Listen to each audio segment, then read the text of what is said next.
Please join me in welcoming Tia and Haven from In Step with Horses. Earlier this year, I experienced a really traumatic heartbreak.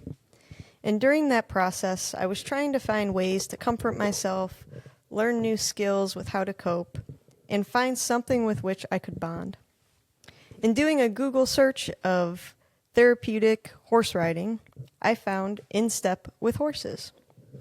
Again, please welcome Tia Kosianik and Haven Thompson from In Step with Horses. Hi. Hello. And most importantly, please welcome my riding partner and new best friend, Junior. All right. He's happy to be here. So tell me a little bit about the mission of In Step with Horses. Sure. So our stated mission is to provide a safe place to rebalance mental health through a connection with animals and nature. And we do that primarily using what's called equine-assisted mental health and learning. So our farm here is a place where people can come and they can unwind and relax, connect with our horses, our chickens, our beautiful land, and just have an opportunity to be in the present and be in mindfulness with the different programs that we provide, which kind of fall under three main umbrellas. So the three umbrellas are equine-assisted psychotherapy, which is provided by a licensed mental health professional, equine-assisted learning, which typically involves an equine specialist, and what we call riding for growth. So it's a form of therapeutic riding that is focused on connection and mindfulness and wellness growth, as opposed to some of the other forms of therapeutic riding that are focused more on physical health improvements. Great. And just to give listeners a feel of the process of starting here, as I mentioned, I got lucky enough to stumble upon In Step with Horses through a Google search and contacted the organization. And just so you know what the process is like, is I was able to come in and meet with Tia and share a bit about my life, my past, my present, and maybe what was on my mind and what I wanted to work on. And are there other things that people would experience upon intake or starting with all of you? So that's generally where our start place is that you're going to meet with one of our licensed mental health professionals to do what we call an intake assessment. And exactly what you said, where we're going to talk about where you came from, where you are, and where you'd like to go, and then develop a plan together about which of the services will be most helpful to you and how to get you started on the path that you want to be on. Haven was the mastermind between my pairing with Junior. And honestly, when I first met Junior, he's anything but Junior. And I know it might be hard to see from the video, but he is very large, and this was my first time in a structured riding program. And I remember wondering, how in the world did she land at this pairing? How am I going to do this with this massive animal? And so I want to turn it over to Haven and ask her, how did that happen? How did you know that this would be the one for me? So we pick our riding horses based on who the client is, how they might want to grow. And Junior is one of our, kind of like our ride or dies. He will go in any lesson and is so just peaceful. He knows his job. He knows he can walk and he can trot. And he knows, he's also a little bit of a troublemaker sometimes. He knows his job very well. So when I have a brand new rider, even if they've ridden in their past, I like to put them on someone like him who I know I can trust him to do his job and do it correctly and to take good care of his rider. So that's how that happened. She knew that I had limited ability is really what it was. But he has been a perfect gentleman and has been such a source of comfort for me. And what was interesting to me is that it's not that I jumped in right away and started riding. The first thing I had to do when I got here after we went through the intake and I began riding was tacking up the horse, I think is what we call it. Yes. And I have been coming here for 8 weeks, and only now do I have a clue as to how to do this. And so can you talk to the listeners about what tacking a horse involves and why you all have us do that as part of the program. So we have our riders groom and tack up before and then untack after the lesson. And this kind of creates a sense of responsibility, and it allows them to be independent and taking care of an animal like him. When we're grooming, we have to make sure that all of the dust, all of the debris that is on their backs is off of them, so that way they are comfortable when we're putting on the tack or the saddle and the saddle pad. So we incorporate about like 10 to 15 minutes before and after our ride for our riders to do that. And it, like I said, it creates a sense of responsibility, and it's kind of like task oriented, so that they are able to do the thing and be able to just have that one-on-one connection with their horse as well as their grooming. It's a special moment as well. There is a lot that goes into tacking a horse. First, you've got to carry all the materials from Junior's box or locker. Tack locker, Yeah, yeah. tack locker, not box. And, that's a saddle and the bridle and the mats and all those types of things. And I remember doing it for the first time and never having done this before, wondering, how I would benefit. And I can tell you within minutes of doing it, I was so relaxed and at peace as I was brushing Junior and feeling like I was doing a service for him, but knowing that he was truly doing the service for me. And so one thing that was new to me was, I like I said, I came here after experiencing a breakup and really feeling, heartache, and knowing that I might receive some assistance with, mental health and those things. And then I was working with Haven, and I'm tacking the horse, and then I'm on the horse, but we're not doing talk therapy like you would think. And I was thinking, did I sign up for the right thing?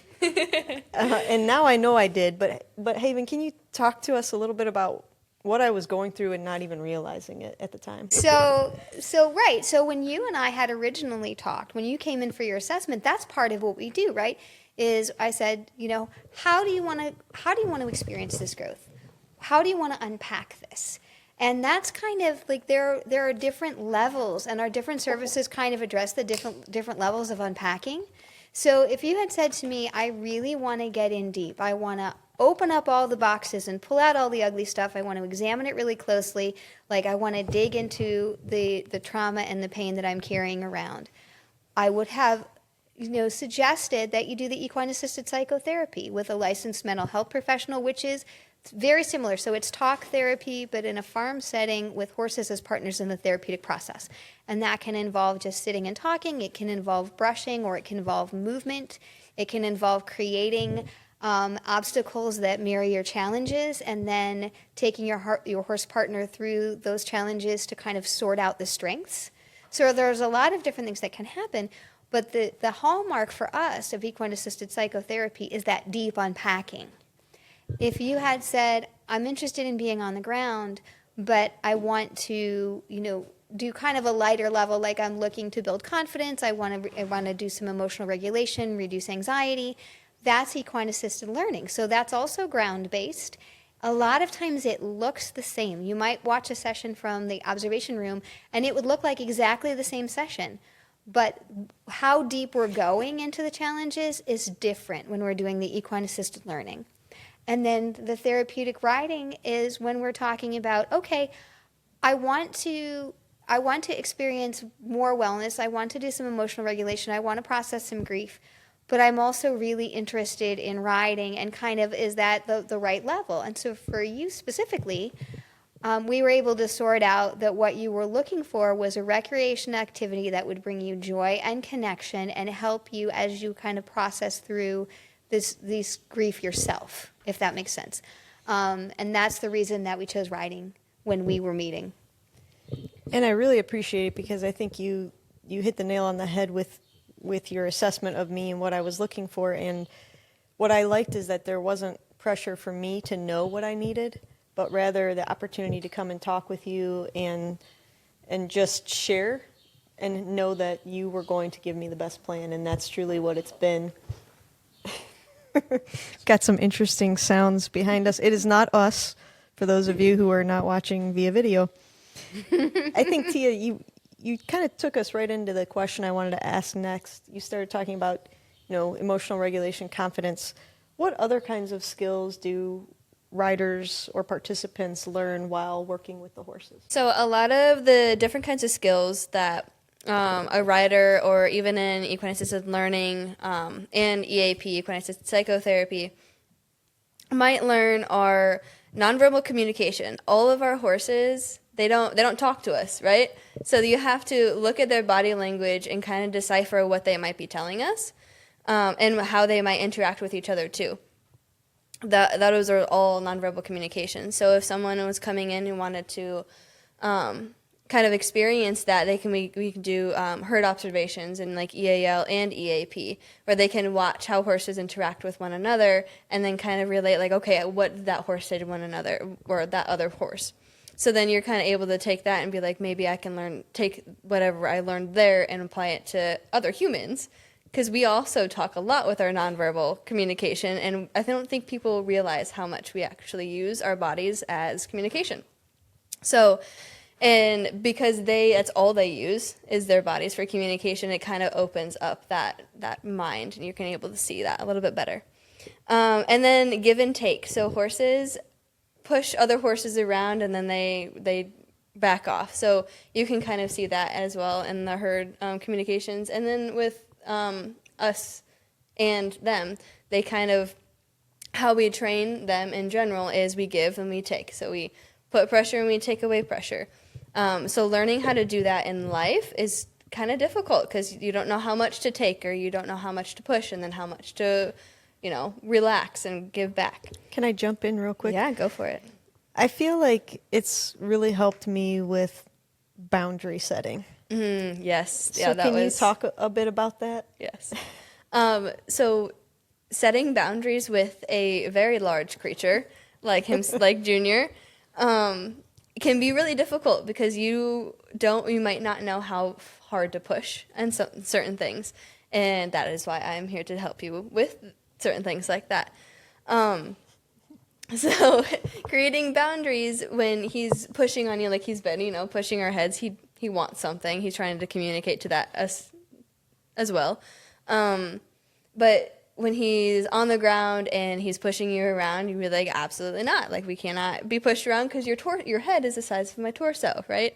So creating firm boundaries and knowing that it is okay to set those boundaries is also super beneficial. One of the biggest skills that we have here as well. One of the instances I can remember with Haven was just this past week when I was riding and I needed to get Junior to move along.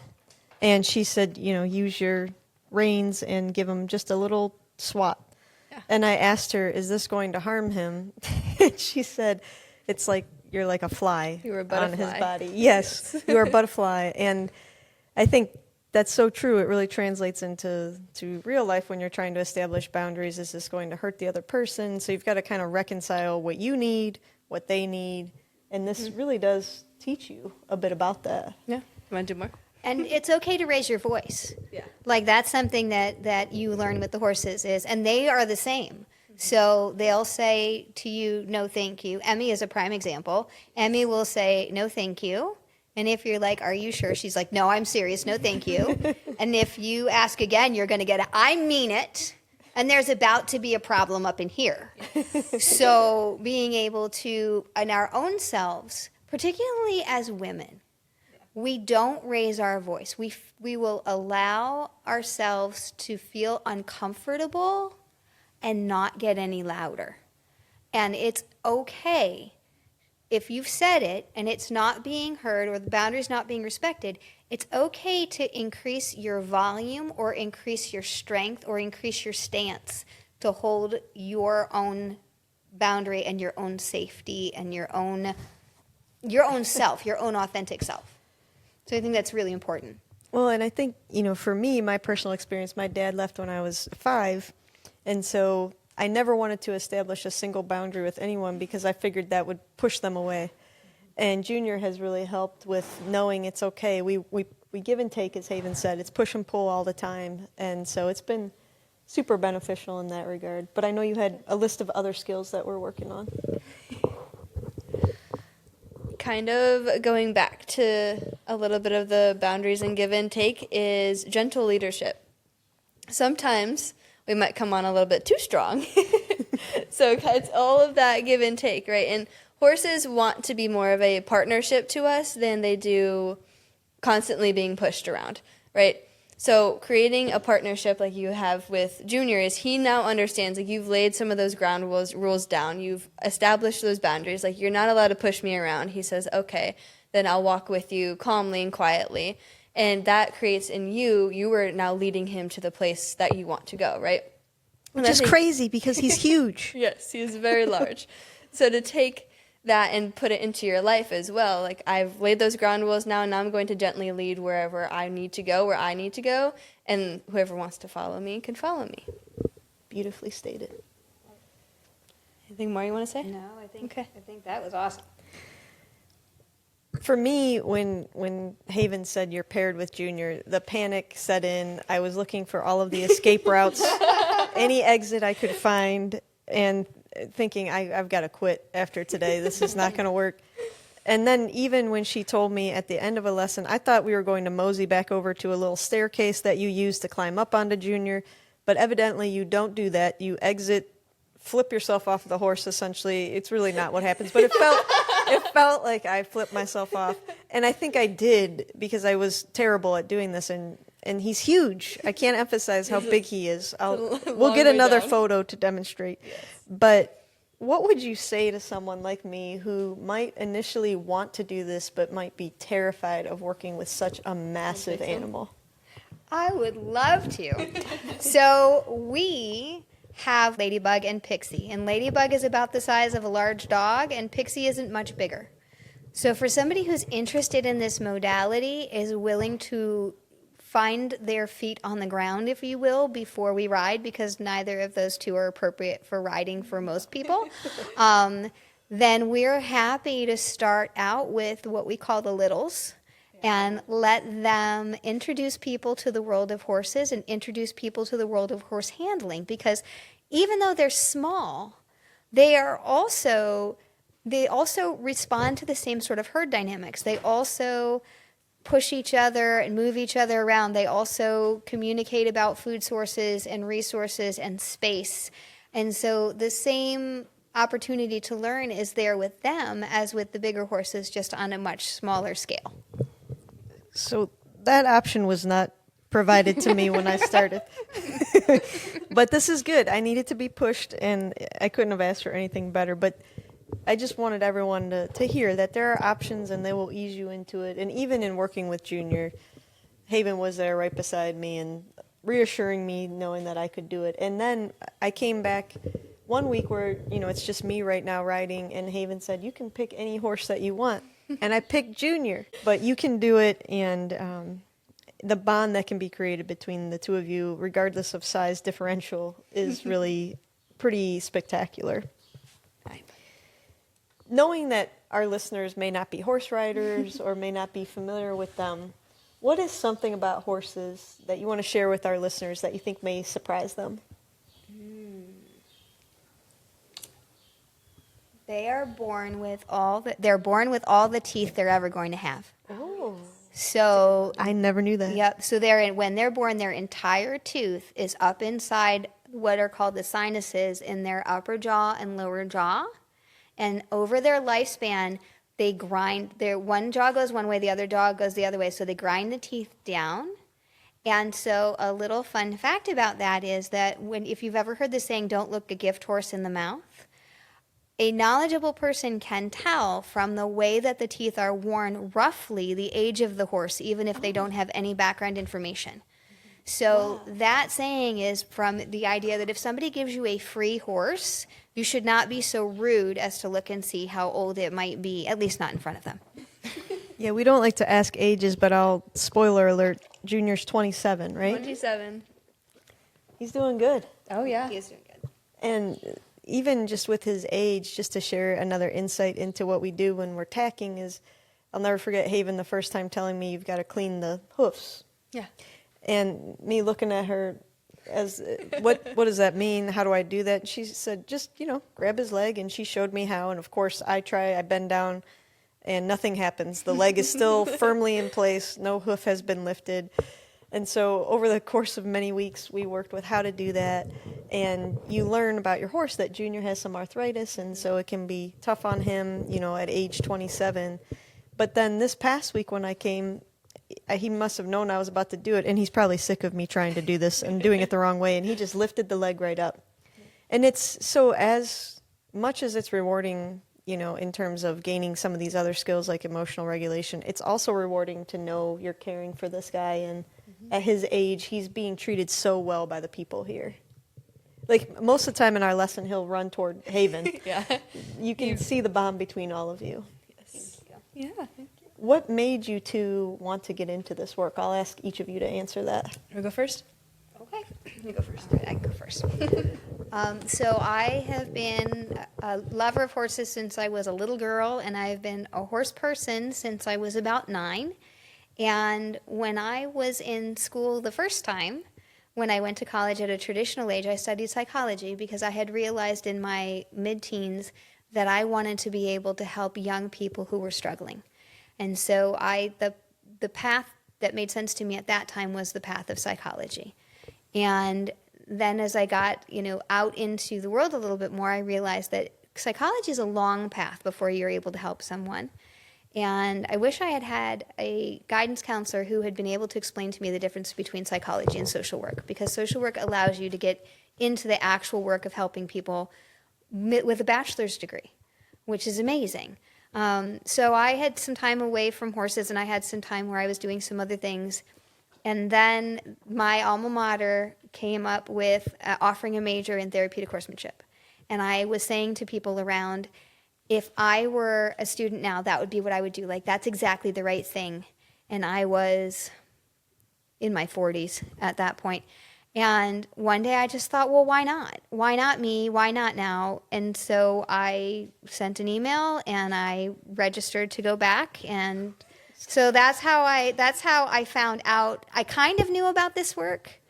And I knew that was what I wanted to do, that I wanted to work with horses and people to help people with whatever their needs were, if that makes sense. So I went back to school, got a degree in therapeutic horsemanship at Lake Erie, and then from there I went on to Case Western Reserve and got my master's in social work and got my social work licensure. And so that's kind of the path of how I got here.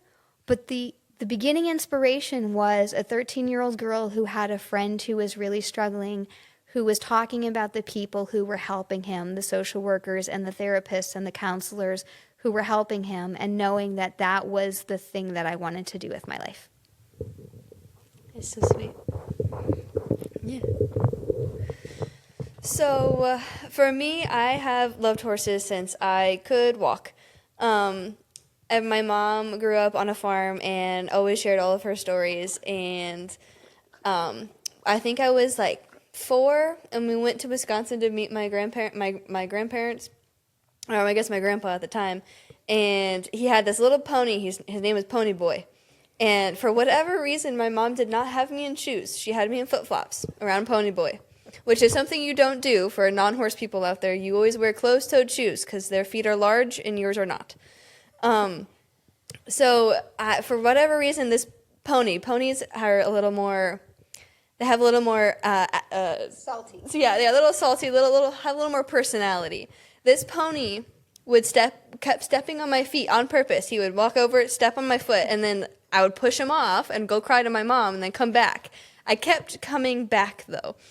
And that was the first time, like I have one picture, that was the first time I ever was around a horse as a small child.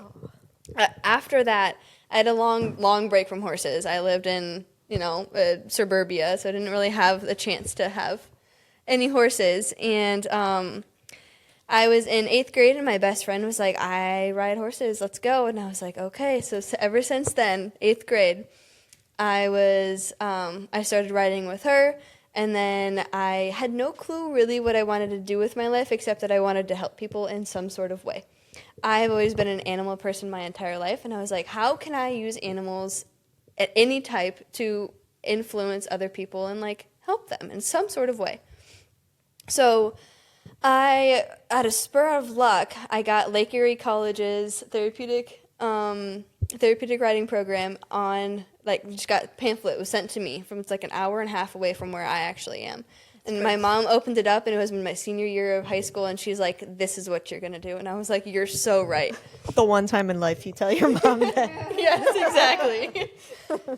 So after that, I went and I got my bachelor's degree at Lake Erie College for therapeutic horsemanship and facility management.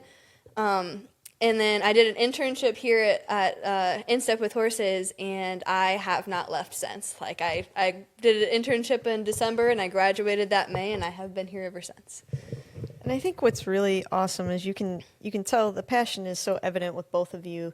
But I also want our listeners to know that this nonprofit out here in Chesterland, In Step with Horses, is 7 years old, and it was founded by 4 women who wanted to do the same thing that both of these women wanted to do, which is really help their community. And I don't know if anyone wants to say anything more about that, but I love that at the core of this has always been helping others, and that 4 women did it together. Yeah. Well, I want to give a shout out to Chris Goodall, Melissa Hauserman, Marian Hynek, and Teresa Morris. Teresa Morris. Just for this place, for this amazingness. And one of the reasons that we were blessed to know about this and come for internships here is because Teresa, Melissa, and Chris have all taught at Lake Erie in the therapeutic horsemanship program. So they've helped bring a lot of young horse professionals and young people who want to become horse professionals into this world, either the world of therapeutic riding for folks with physical disabilities or the work that we do, therapeutic riding for folks who want emotional growth and wellness, and also the equine-assisted mental health. And one of the things I did want to say earlier that I think is important is what we do here, what this kind of wellness is looking at is your relationship with yourself, so your internal relationship, which we often think about as sort of like mental health, and then the external relationships that you have with the world around you, with other humans, with just anything and everything that is more what we think of as behavioral health. And both of those pieces are really important, and here we are able to help with both pieces. And I have to say a few things after that. It's, again, well stated. First, I want to say to folks that I have lupus, as many listeners may know, and so some things are hard. One day, Haven really put me to work and was having me lift hay, and really it was one bale of hay, I think, or whatever that's called, one bundle of hay. It's a bale, okay, you're bale, right. one bale of hay. So I'm being dramatic, but that thing was heavy, and and we could move it to the next place. But when I was telling, Haven had no idea that I had lupus, by the way. So, but now that she knows that, we do different things to make sure that it's easier for me. She literally helped me slide off of the horse the one week and was ready to catch me. But don't let any physical impairments stop you, because these folks are great with readjusting your process to what you need and slowing things down, or saying, hey, this is just a really hot day, not only for you with heat intolerance, but for the horses. That's one thing I love about it here, is that they really care about their animals. And so I just want to encourage everyone with all abilities to give it a shot, even if you think you can't, because they will find a way for it to work out. But hearing what you said, I have to say this, and I know Tia can attest to this from our first meeting, because I came in here full of tears, not able to really make it through the story of not only what happened recently with my mistakes in a relationship and a relationship ending and those kinds of things, and the related heartbreak, but also from childhood and all of these things. And I didn't know if this was going to help me. And I've done, talk therapy and other things, but I have to say I am a different person now than I was 8 weeks ago. And that's 8 weeks. I'm not where I want to be yet, and I'm still, working on healing from all the things in life, but this truly does move you to a different place. And I miss this guy. Like right now I'm having separation anxiety because he walked away from me in the barn. We haven't gotten to that module yet of separation anxiety, but I miss him when I'm not here throughout the week, and it's just this comfort that I can't describe to anyone. So I have to personally thank my coach and my riding instructor, Haven, for the work that she's done with me and the help that she's provided me, to their point, not only here in the barn with the horse, but also just in my interactions with other people and my thoughtfulness and the pausing and the regulating of your emotions and waiting and just listening and really understanding what another person needs before acting. And I just can't say enough about it. Thank you. I'm going to throw in one other thing too, which is this. For folks who are thinking that the services aren't something that they need, but they're interested in how to support us. There are a variety of ways to support us. You can go to our website, instepwithhorses.org, and have a look. So there are opportunities to support us through fundraising efforts that we do. There are opportunities to support us through volunteering. So if you think that it would be interesting to come out and help with riders that are learning to ride. A lot of our young riders, we need helpers to help them. If you think that would be interesting to you, we would love to have you. You don't have to have any horse experience. Haven is more than happy to teach you how to do the things to help riders learn how to groom and tack their horses, to help with leading horses in lessons if you're interested. If you're a handyman and you're like, ooh, how could my skills help? We always have fences and gates that need fixing. There's always, it's a farm. There's always something. And, or if you're interested in maybe I'd just like to be able to come and help with brushing the horses, or I would like to come and help with barn chores, cobwebbing, if you're interested in learning how to clean a stall. All of those things are volunteer opportunities that we have. And we also have events that we do. So if folks want to sit at a booth and talk about us, or if they want to be able to be involved in, some sort of marketing work or something like that, we have volunteer opportunities there also. I am also the volunteer coordinator, which is why she said that. Perfect. So I would be the person you would get in contact with if you ever wanted to do anything like that. And I need the volunteers to help run our lessons. Because we are a nonprofit, we have to have volunteers to run all of our things. Like she said, the majority of my help is needed in those writing lessons. Like when Holly first started, she was online, so she was connected to me, and I was also teaching another person in that lesson. So when we have a situation like that, it's so great to have a volunteer that's just leading a horse around as I'm teaching and instructing. You're listening to me, you're listening to your rider, and it makes our lessons go so much more smooth, and everyone is a little bit more comfortable than when we first started out. But we were fine. It was fine. Everything's fine. We always make it work. Yeah, and so even, let's say you've got someone with my limited abilities with riding and learning how to do all that stuff, there's still a job for everyone. Yes, there's a job for everybody. If you want to come here, I will have a job for you. And I'm telling you, if you come here and visit one time, you will want to come back. It's that special of a place, and the animals are wonderful, and the people are even better. So any final words for our listeners? I don't think so. Just thank you. Thank you so much for giving us this opportunity. I very much so appreciate it. You're welcome. Yeah. This is the first time I've done something in a barn. But New experiences. but we made it work. Yeah, we did. Thank you both. Yeah, you're welcome. Thank you.